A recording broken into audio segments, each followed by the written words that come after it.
Boa tarde, Paulo. Muito obrigado pela tua disponibilidade para falarmos aqui um bocadinho. Eu queria começar por te apresentar, ou seja, que tu falasses um bocadinho sobre ti, quem é o Paulo do ponto de vista profissional, onde é que já andaste, para as pessoas também te conhecerem um bocadinho melhor e dares a saber sobre ti.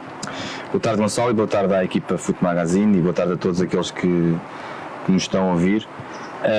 O Paulo Robles é um treinador de futebol, professor de educação física, pai, filho, irmão, tio, que se licenciou em 2006 pela Faculdade de Motricidade Humana, fez o seu percurso em Ciências do Desporto, que teve a sorte, já mesmo dentro do percurso formativo ao nível da faculdade, iniciar a sua prática enquanto treinador, como é óbvio, amador.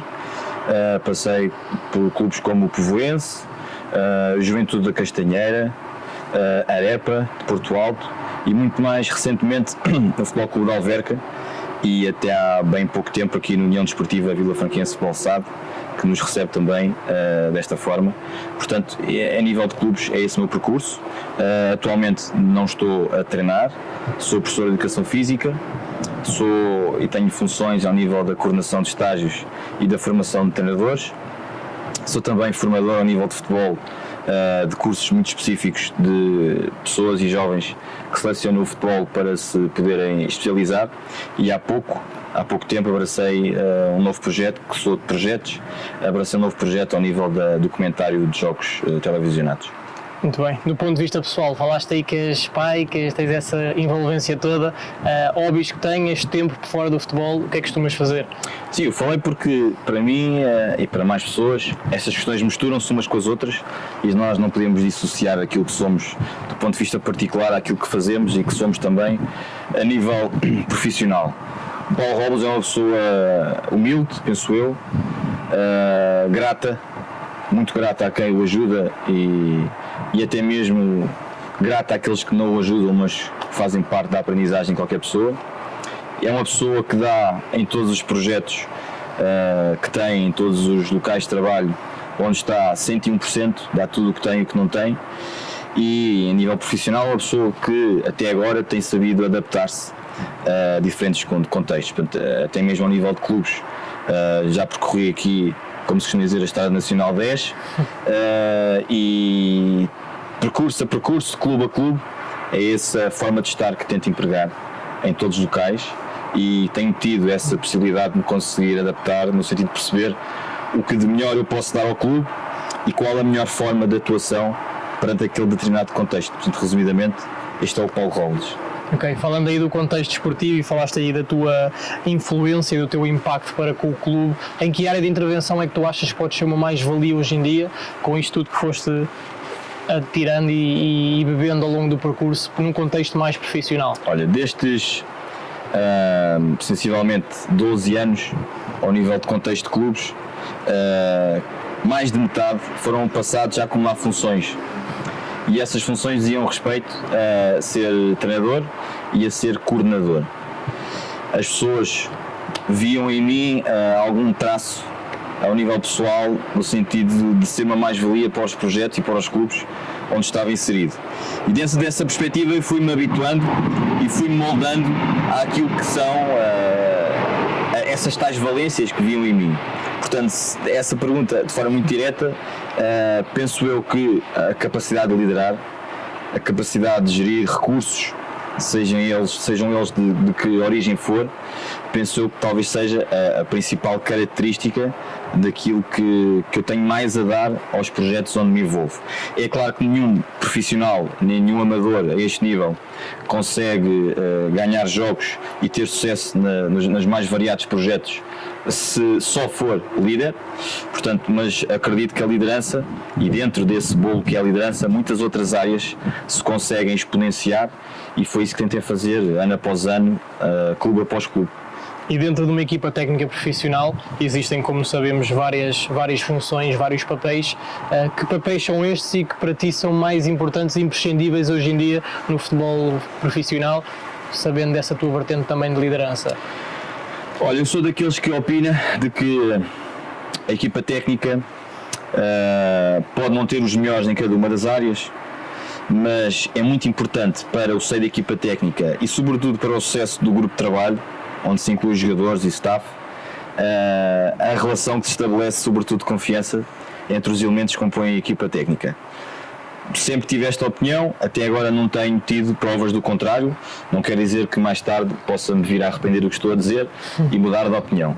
Mas o que é facto é que acredito muito na união de grupo, seja ele a equipa técnica ou do grupo. Se me perguntares quando idealizava e quando idealizo equipas técnicas, há certas e determinadas áreas que acho fundamentais. Antes de escolher as áreas, é fundamental perceber o processo.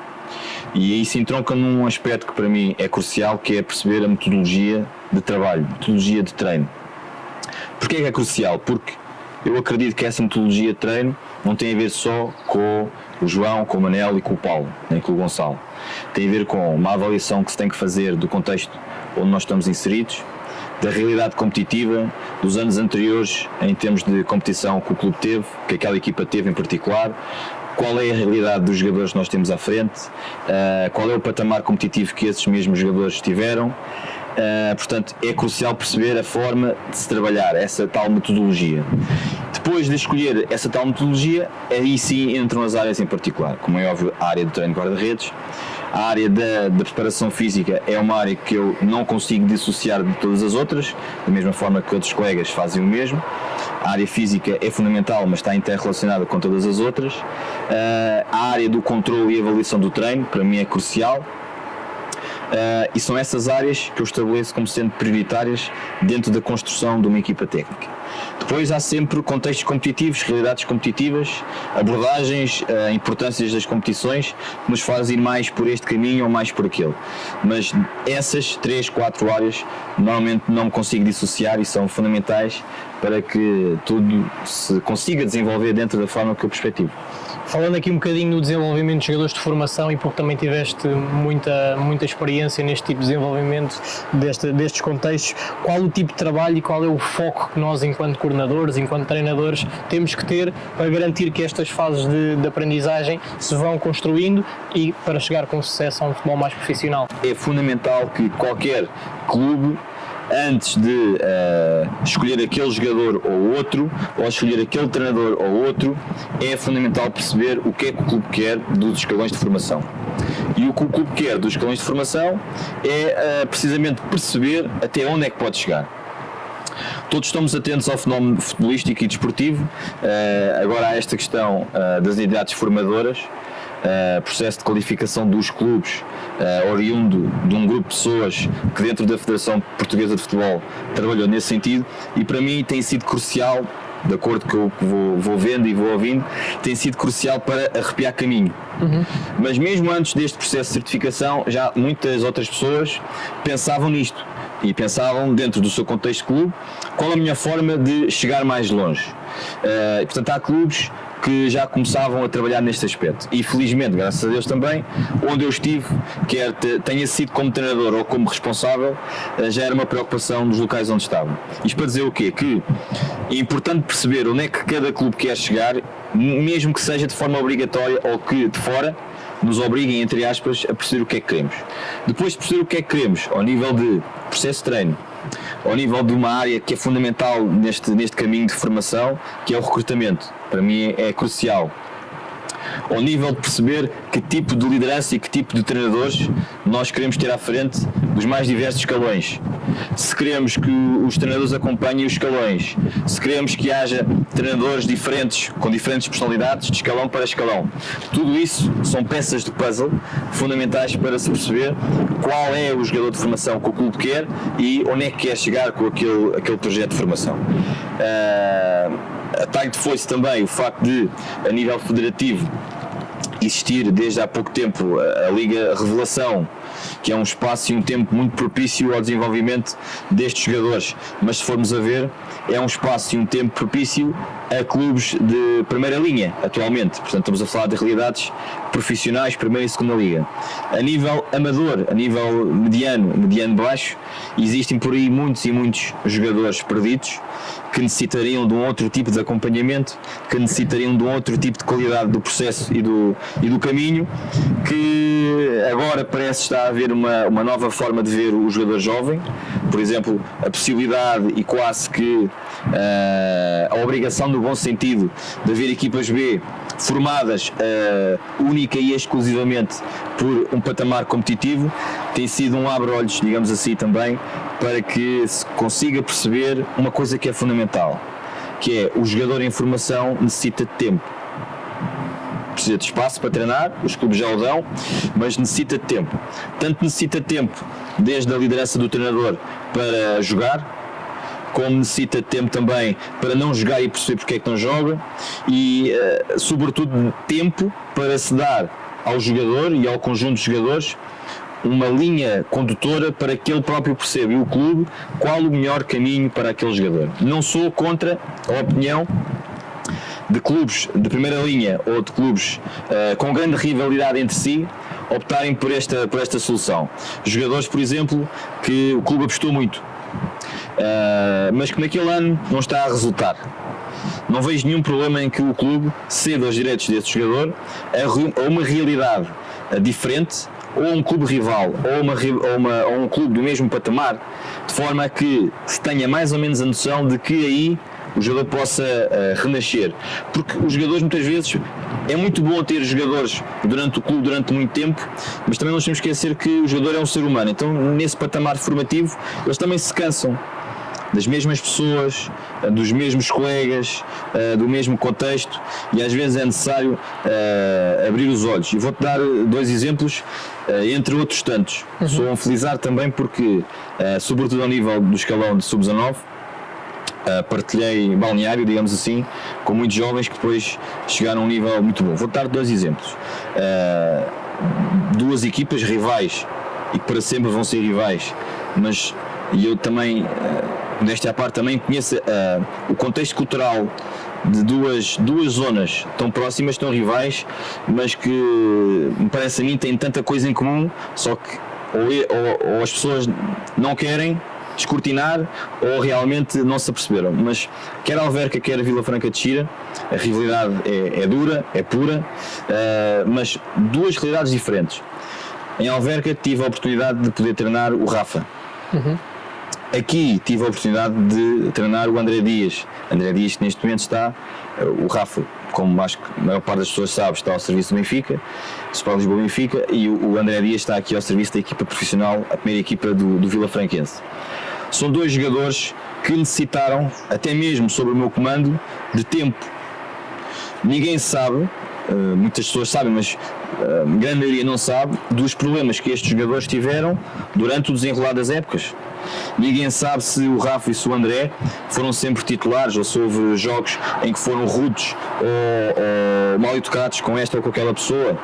Mas o que é facto é que algo os caracterizava, porque por muito que o projeto seja bom do clube, por muito que as pessoas sejam competentes dentro do clube, o próprio jogador, além de ter talento, tem que ter esta capacidade de resiliência, que é uma palavra que está muito na moda por diversos motivos, mas tem que ter esta capacidade de perceber o outro lado. Não há nenhum jogador que consiga lá chegar acima se não tiver esta percepção do outro lado. Portanto, dentro do processo de formação, para terminar a resposta, já me estou a alongar muito, é necessário que o jogador também tenha a percepção, a nível cognitivo, a nível psicológico, perceber onde é que está inserido e perceber que não é amanhã que se consegue atingir o topo e que é necessário um conjunto de coisas que ele próprio tem que trilhar, e as pessoas adultas, as profissionais que estão ao serviço do clube, têm que ajudar esse mesmo jogador.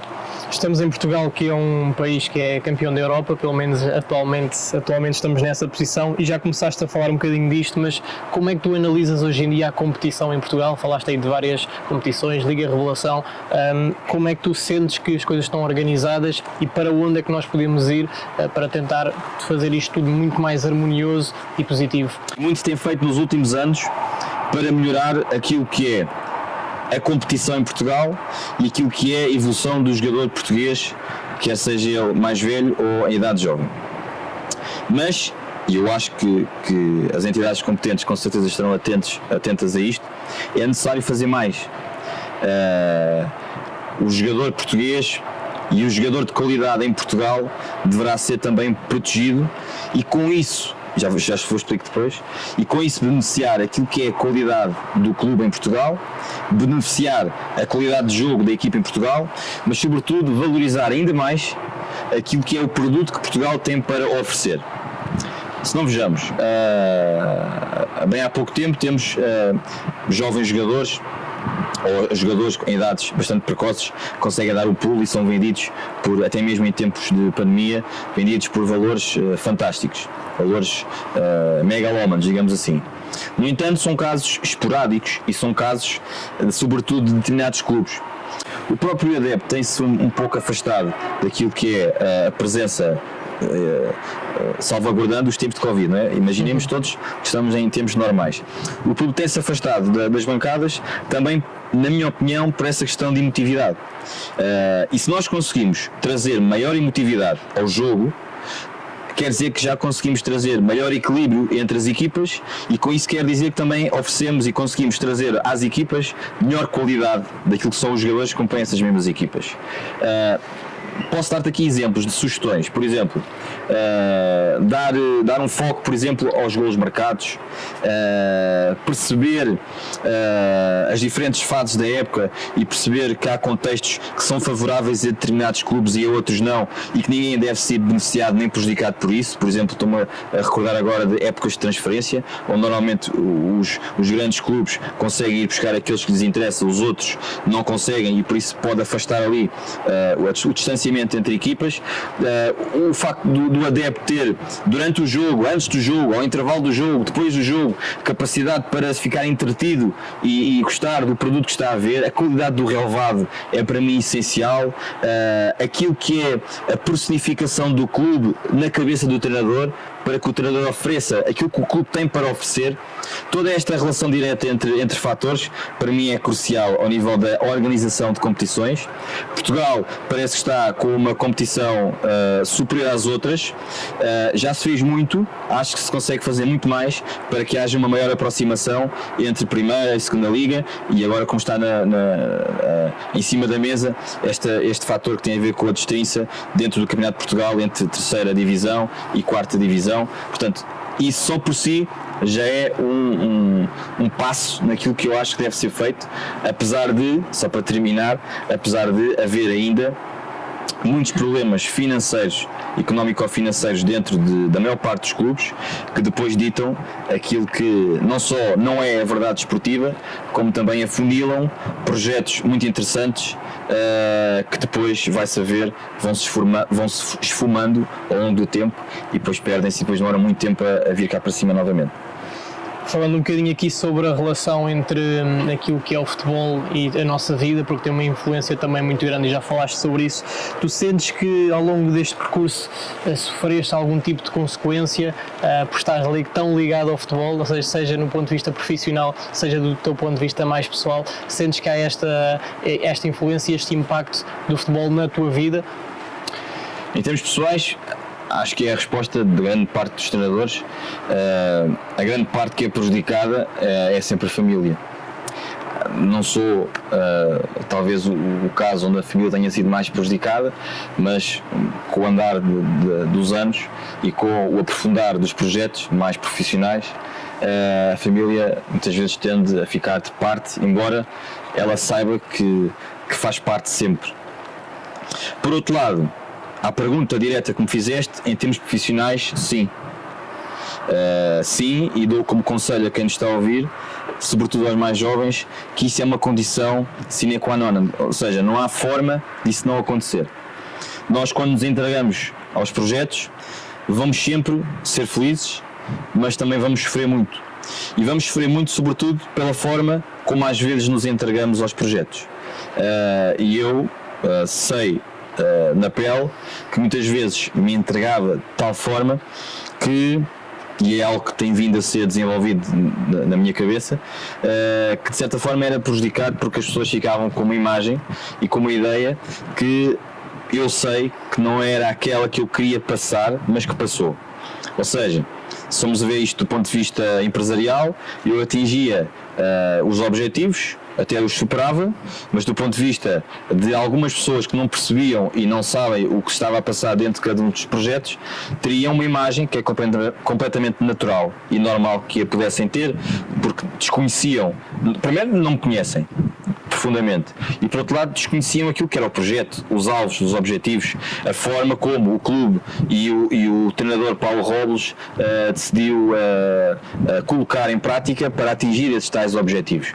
Mas eu acredito que posso fazer sempre melhor e que os treinadores mais jovens que nos estão a ouvir também podem fazer melhor, porque nós não nos devemos afastar daquilo que é a nossa personalidade, mas conseguimos aqui ou acolá e devemos, sobretudo, fazer um tempo de pausa e perceber a imagem que estamos a ter perante os outros. E se nesse tempo de pausa nós descortinarmos que temos que mudar alguma coisa, se calhar temos que mudar. O que é que custa mais? É depois mudar para algo que eu não estou habituado a fazer. E isso custa, como é óbvio, é sair da zona de conforto.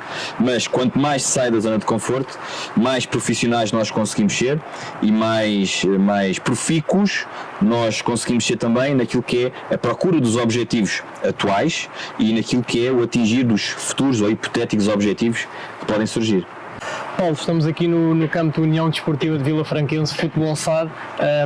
Queria perceber um bocadinho do porquê de ter escolhido este local e o que é que isto representa para ti. Olha, Gonçalo, todos os clubes onde tenho passado dizem muito por diversos motivos e 99% são motivos bons. Aqui o União Desportiva Vila Franquense foi o meu último projeto, foram 5 anos onde fui feliz, muito feliz mesmo, e onde também percebo, agora com algum distanciamento temporal, que fui feliz porque também fiz os outros felizes. E nada havia mais prazeroso para mim durante a minha estadia aqui do que vibrar com o público, que era raro o jogo, sobretudo de júniores do campeonato, quer de nacional, da 2ª divisão, quer da primeira, que não comparecia, era rara a situação em que não compareciam aqui em grande número, fizesse sol ou chuva. E havia da minha parte e para grande parte também dos adeptos, penso eu, uma empatia muito grande. Foi aqui que eu conheci a minha esposa, foi aqui que conheci a minha esposa e no tempo qual eu tive o meu primeiro filho, que por acaso nasceu no mesmo dia que foi fundado este clube. Foi aqui que eu conheci muitas pessoas de âmbito profissional que levo para a minha vida como amigos, e foi um ciclo de 5 anos onde foram, e digo com toda a frontalidade, onde foram superados todos os objetivos 3 vezes àquilo que estava inicialmente proposto e àquilo que era a realidade quando comecei. Não fui eu, como é óbvio, a única pessoa que conseguiu, mas eu fazia parte de uma equipa muito restrita, porque éramos muito poucos, que conseguiu catapultar o clube a nível de formação, como acho que é visível, e também colaborar naquilo que é o catapultar da equipa sénior, da equipa profissional, estando neste momento em ligas profissionais. Portanto, é um clube que me irá sempre dizer muito, é um clube com o qual eu tenho boas relações com todas as pessoas que deixei, e seria de facto imperativo estar aqui para poder falar um pouco com o Gonçalo, contigo e com a equipa Foot Magazine. Voltando ao futebol e aqui num ponto de vista mais metodológico, o Paulo é um treinador mais ofensivo, mais defensivo, tem algum momento de jogo preferencial? Como é que tu te vês e como é que enquadras agora os próximos projetos, os próximos desafios? Olha, Gonçalo, se eu estiver aqui a dizer que sou um treinador mais ofensivo ou mais defensivo, para quem ouve, traça um perfil e que depois pode não corresponder à verdade. Eu posso te dizer aqui que sou um treinador mais defensivo, mas se calhar em termos de, por exemplo, em termos de situações de golo, em termos de tempo de posse de bola, no último ano que aqui estive, no penúltimo ano que aqui estive, foi o ano em que quase nenhuma equipa nos conseguiu superar esse nível. Portanto, era uma equipa que gostava de ter a bola. Isto porquê? Porque era uma equipa com grande qualidade técnica. E isso vai fazer com que se molde a forma de que o treinador tem para aproveitar a qualidade e as características dos jogadores, mas também para fazer face àquilo que são as dificuldades e os desafios daquela competição. O que posso dizer, mais no sentido geral, e acho que vai poder clarificar e ir ao encontro mais de forma concreta à tua pergunta, é que é-nos sempre ensinado, e é quase que uma obrigação moral, e eu também tenho que fazer esse papel perante os meus alunos, treinadores estagiários, seja o que for, que existem 5 momentos de jogo, mas depois cada treinador dá o seu cunho pessoal, e da forma como eu entendo o jogo, eu vejo o jogo sempre, e sempre o vi desta forma. Só existe um momento que é o momento de ataque. Do meu ponto de vista, existe uma forma de estar que naquele momento quer muita bola e tem que a ter, ou então tem a bola e tem que ter muita garra, muita força para atacar a baliza. E isso vai determinar a forma como eu sou. Facilmente os colegas que nos estão a ver conseguem perceber que se calhar sou um treinador que tenta moldar as suas equipas, independentemente das características, por exemplo, a ser pressionante, a não dar espaço, seja em que zona do campo, e para isso acontecer o lado físico e mental tem que ser muito trabalhado. Portanto, estes aspectos que divergem não, que são congruentes com esta forma de estar de ataque à bola e de ataque à baliza, parece-me que são mais relevantes para explicar a forma como eu entendo o jogo. E quem me acompanha neste percurso, também para terminar esta parte, quem acompanha neste percurso, se calhar já me viu em 2 clubes diferentes, até mesmo no mesmo escalão, a jogar de formas completamente antagónicas. E não tem a ver com a evolução do pensamento, nem tem a ver com a experiência que tenho tido. Também é claro que isso não se consegue ninguém se dissociar, mas tem sobretudo a ver com a análise que sou o responsável por fazer, de forma a tirar o maior proveito daqueles jogadores que têm à minha frente. E como é que organizas um microciclo, quando falamos aqui, também para mostrar às pessoas e falar um bocadinho sobre o teu trabalho técnico também, como é que o organizas do ponto de vista da tua preocupação física, também depois da preocupação mais estratégica, da própria liderança em si? Queria ouvir-te um bocadinho a falar sobre isto. Ok. O microciclo é uma ação, como todos nós sabemos, mais que estamos dentro do fenómeno, é uma ação de planeamento, mas não é a única ação de planeamento. O exercício de treino é a ação mais minúscula, se é que assim se pode dizer, mas existem outras acima do microciclo que são iguais ou tão mais importantes do que o microciclo. Falo-vos de outras questões, como macrociclo, mesociclo, pronto. É fundamental perceber aquele momento. E se naquele momento for necessário mais isto e menos daquilo, terá que ser feito. Agora, o que é que cada treinador não pode nunca abdicar? É da metodologia, é da sistematização, é da operacionalização, daquilo que são os objetivos que o treinador tem preconizados para aquela equipa, perante aquele adversário, perante o momento daquele grupo, perante as oscilações que a equipa tem dado. Portanto, é necessário estudar muito bem o contexto e a partir daí agir em conformidade. Isto é crucial porque em todos os exercícios que tento idealizar para a sessão de treino e para aquele microciclo, baseiam-se muito naquilo que é o lado físico, o nível das capacidades motoras, o nível necessário para aquele campeonato e perante aquele adversário. Porque isso vai ditar aquilo que é a capacidade do jogador aguentar os 90 minutos ou mais, a capacidade da equipa estar mais vezes em forma durante o campeonato todo, e porque dentro do lado físico, que nunca se consegue dissociar, o lado mental é sempre algo que trabalho quando idealizo exercícios onde o lado físico é crucial. Com certeza o lado estratégico, o lado tático, o lado técnico são decisivos, sobretudo naquilo que são as nuances do próprio jogo, porque o esforço de um jogo de futebol é igual aqui ou na China. O que muda em termos de caracterização de esforço é o piso, é a intensidade com que se joga, é a forma como se entende o jogo, e isso vai fazer com que haja um processo de percepção do treinador perante determinada realidade e depois agir em conformidade. Agora, o lado tático, o lado técnico, o lado estratégico, tenho na minha cabeça sempre presente linhas mestre que dentro desta explicação que estou aqui, desta conversa que estou aqui a ter contigo, é claro que são tipo linhas de apoio para que tudo o resto se possa desenvolver, mas depois surge aquela tal característica que eu também acho que não é de certa forma explorada convenientemente, sobretudo a quem está a iniciar o processo, quer ao nível de faculdade, quer ao nível de curso de treinador, que é o lado da criatividade. E essa criatividade para mim é crucial enquanto treinador de futebol. Essa capacidade de estimular a criatividade nos outros é também para mim crucial, e há formas de se conseguir fazer isso, porque a criatividade alberga vários passos, e um dos passos é a capacidade de nos adaptarmos e nos anteciparmos. E o facto de nós nos conseguirmos antecipar e adaptar prevê que a nossa capacidade de criatividade seja mais desenvolvida, e com isso vai ganhar a forma como nós estamos em treino e a forma como nós extraímos o máximo possível dos nossos jogadores e da nossa equipa.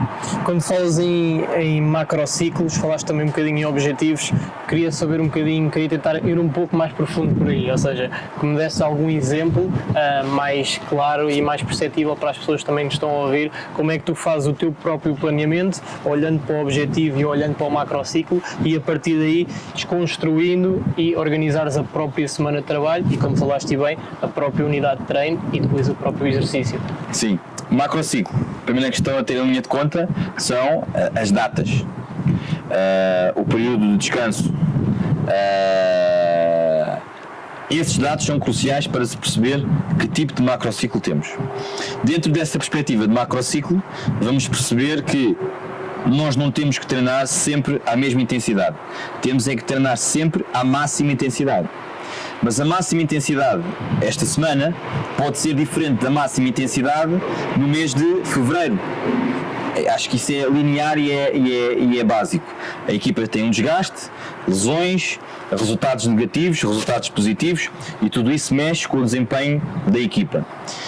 E por aí se percebe que dentro do macrociclo, desta perspectiva de datas, de tempos, de níveis de dificuldade diferentes dos jogos, porque já se consegue estudar os adversários mais antecipadamente, salvaguardando que todas as equipas, até a nossa, se modifica ao longo dos tempos, e com isso percebe-se que, se calhar, numa fase inicial a intensidade pode ser esta, numa fase mais intermédia deverá ser esta, não quer dizer que seja, mas deverá ser esta, e se porventura chegarmos àquela altura e verificarmos que aquilo não está a dar resultado, é por alguma coisa se passa, vamos lá então descobrir o que é que se passa. Pode ser o resultado negativo dos jogos, pode ser muitas saídas e muitas entradas, e isso pode atacar aquilo que é o normal funcionamento da equipa. Portanto, dentro do macrociclo é fundamental ter isto na cabeça. Depois o microciclo, vai-se gerindo e vai-se institucionalizando semana a semana, mês a mês, etc. Já tive imensas situações onde tinha planeado um conjunto de exercícios para aquela sessão, e foram completamente diferentes. Faz parte. Agora, é necessário ter alguma experiência, algum pulso para isto acontecer, e é necessário, sobretudo, ter uma habilidade, que é que eu devo desenvolver mais, reconheço, que é a capacidade de perceber realmente o porquê. Porque imagina, nós queremos um exercício, e o exercício não está a resultar. Os jogadores não estão a entregar da forma como nós queríamos. Pode não ser só por uma questão de exercício, ou melhor, pode não ser uma questão de objetivo do exercício, pode ser o desenrolar do exercício. Tinha ali um tempo de paragem que o jogador não gosta, digamos assim, e com isso vai afetar o normal funcionamento do exercício. E tudo isso tem que ser moldado e adaptado e modificado. Se eu refiro e digo de forma sincera e frontal que é importante fazê-lo no exercício de treino, na sessão de treino, como é óbvio também, dentro daquilo que se perspectiva ser o microciclo da próxima semana, possa haver ali alterações de dia para dia que são necessárias fazer. Agora, eu nunca, e acho que posso dizer isso, eu nunca, em termos de planeamento de treino, nunca deixei uma semana por planear antes de chegar lá. Posso mudar aquilo tudo, mas há que ter a noção de que estamos neste microciclo, estamos nesta semana de trabalho, mas o mundo não acaba amanhã. Podemos ser despedidos amanhã, mas esse não é o nosso pensamento, não é a nossa crença, não é aquilo que nós queremos. Portanto, há que preparar já os próximos dias de trabalho. Portanto, não sei se fui mais concreto em termos de macro e micro. esta tua relação com o ensino mais formal tem também dado aqui aberto cada vez mais os horizontes e tens percebido muito como é que também podes influenciar os treinadores. E a minha pergunta para ti neste momento é: qual é que é o contributo do ensino formal versus aquela experiência mais empírica, como falaste há bocadinho, da relação com os treinadores estagiários, do vir para o campo, do vir dar o treino? Como é que tu sentiste esta influência na tua carreira e como é que tu hoje, a olhar e fazer essa retrospectiva, consegues planear para que também possas ajudar quem quer fazer disto de vida? No meu caso, eu cometi diversos erros ao nível do meu processo formativo. E o principal erro foi não ter ouvido os sinais do tempo. Acreditava muito e tão somente na competência. E fui trilhando o meu caminho ao nível da confiança na minha competência, mas o evoluir dos tempos, o passar do tempo, fez-me ver que isso não chega, não se traduz em algo absoluto. É necessário um outro tipo de valências que por um motivo ou por outro não se tinham. Para aprender, seja eu, tu, Gonçalo, ou um treinador que está, ou um recém-licenciado, ou um jovem que está agora a acabar o curso, ou um jovem que decidiu tirar o curso de treinador, sendo ligado à área ou não, para se aprender é necessário estar receptivo a aprender. E muitas vezes nós vamos para aprender, mas não estamos receptivos a aprender, porque simplesmente já vamos com ideias pré-concebidas daquilo que queremos. E isso não só demonstra uma personalidade que cada um de nós tem, mas que depois não deixa que outras ideias, outras formas de estar, se calhar não tão boas como essa, mas que são necessárias a ouvir, não entrem no pensamento das pessoas.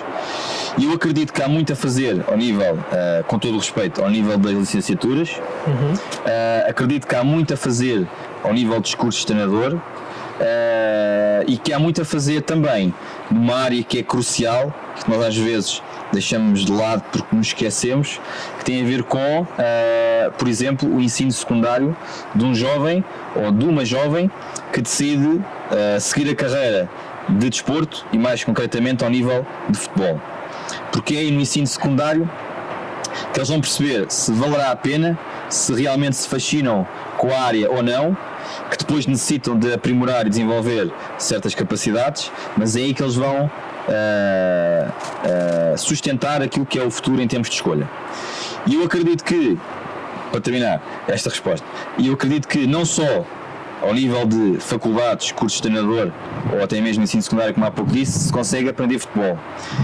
Esta conversa, por exemplo, que estamos aqui a ter, uma conversa com um colega mais novo ou mais velho que partilha a sua experiência, e são momentos cruciais para se consiga aprender. Agora não, mas o facto de se poder estagiar, de se poder observar alguém, independentemente da realidade competitiva onde estiver, é também um momento de aprendizagem fenomenal. O facto de se ver um jogo distrital ou um jogo de um escalão muito mais baixo, infantis ou benjamins, ou seja o que for, mesmo que não seja a minha realidade, é também um momento crucial, porque é dali que se vêm ideias para depois podermos trabalhar. Mas para isso acontecer, as pessoas, as mulheres e os homens que querem ser treinadores têm que estar receptivos para isso. E da experiência que eu tenho, esta percentagem de pessoas receptivas para tem aqui oscilado. E é importante alguém pensar nisso, porque é importante também credibilizar os futuros treinadores. Nós temos excelentes treinadores, nos próximos tempos vamos ter, acho eu, grandes valores enquanto treinadores, mas há que pensar também a longo prazo. E qual a influência é que achas que um projeto como o Foot Magazine pode ter para estas pessoas que também querem fazer disto de vida, como estávamos a falar agora? Sim, o projeto Foot Magazine tem ganho o seu espaço e tem se desenvolvido momento após momento, mas é sobretudo um espaço e um tempo de partilha. E esse trabalho, uma espécie de serviço público, tem-se revelado e vai-se revelar cada vez mais como essencial, porque é através da partilha que nós conseguimos também, mais que não seja, desenvolver a nossa forma de estar e a nossa forma de ver o futebol. É fundamental algo que a equipa Foot Magazine está a fazer, a meu ver, que é dar voz a colegas com muito mais experiência e outros com menos experiência. É fundamental dar voz a homens, é fundamental dar voz a mulheres, é fundamental dar voz a pessoas que têm algo a oferecer. Mais que não seja para que todos lá em casa consigam ver de como não se faz. Há muitos colegas que estão para aí, digamos assim, escondidos, que têm muita competência, têm muito para dar, até mesmo ao nível, sobretudo, do debate, e que são mais valias agora, não só para os jovens que nos estão a ver a perceber outras realidades, como também acredito, para isto basta oportunidades, que a oportunidade certa, a oportunidade concreta vai determinar aquilo que é a capacidade da pessoa de mostrar a todo o seu potencial, e muitas vezes há muito potencial por aí perdido, depois não tem a oportunidade certa e no momento certo para poder se expressar convenientemente. Durante o teu percurso que tens feito até agora, eu queria perceber alguma história, alguma experiência mais engraçada, mais caricata que possas partilhar com a malta, porque há sempre, e o futebol também é feito disso. Lembras-te assim de alguma coisa em específico e particular? Lembro de, por exemplo, Possas contar, claro. Sim, posso contar. Há uns que não posso contar mesmo. E esses momentos que não posso contar são sobretudo de momentos de alegria. Porque quem me conhece sabe que eu gosto de extravasar muito quando estou satisfeito. E graças a Deus tive vários momentos onde isso realmente se verificou. No jogo que garantiu, por exemplo, um fato inédito aqui no clube, que foi termos chegado à primeira divisão nacional de júniores, nunca a este nível, de acordo com esses moldes, passando por tantas divisões, o clube nunca tinha estado em nenhum escalão, e conseguimos, e nesse mesmo jogo eu não podia dar o meu contributo do banco. Tinha sido advertido no jogo anterior. Para não se assustarem, não é normal, foi aquele dia.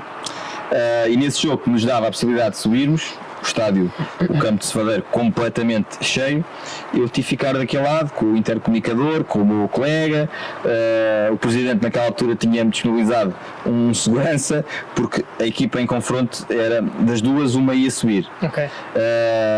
E o golo da vitória foi marcado ao minuto 93.